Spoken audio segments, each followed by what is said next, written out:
শত্রু সম্পত্তির সংখ্যায় দেশে ত্রিপুরা তৃতীয়। রাজ্যে মোট 1002টি সম্পত্তি নথিভুক্ত। সিপাহীজলা জেলায় রয়েছে সর্বাধিক সম্পত্তি। এর মধ্যে রাজ্যের 3 জেলায় শত্রু সম্পত্তি অধিক।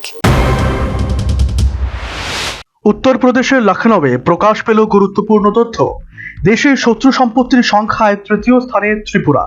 কেন্দ্রীয় স্বরাষ্ট্র মন্ত্রকের অধীন নথিতে এই তথ্য রয়েছে। লখনৌয়ে ত্রিপুরার সাংবাদিক প্রতিনিধি দলের সঙ্গে আলোচনায় বিষয়টি জানান যশপাল সিং।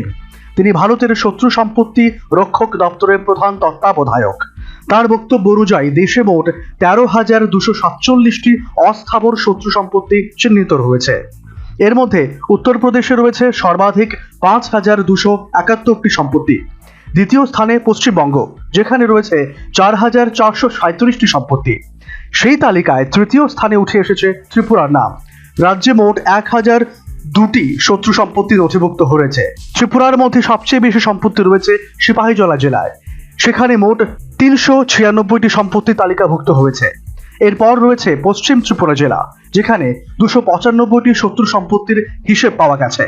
খোয়াই জেলায় রয়েছে 146টি শত্রু সম্পত্তি। কর্তৃপক্ষ জানিয়েছে, যুদ্ধকালীন পরিস্থিতিতে পাকিস্তান কিংবা চীনে চলে যাওয়া ব্যক্তিদের সম্পত্তি এই আইনের আওতায় আসে। 1986 সালের শত্রু সম্পত্তি আইনে এসব সম্পত্তির মালিকানা সরকারের অধীনে রয়েছে। 2017 সালের সংশোধনের পর এই আইনের বিধান আরও কঠোর হয়েছে। মালিকের মৃত্যুর পরেও সম্পত্তির শত্রু মর্যাদা বহাল থাকে।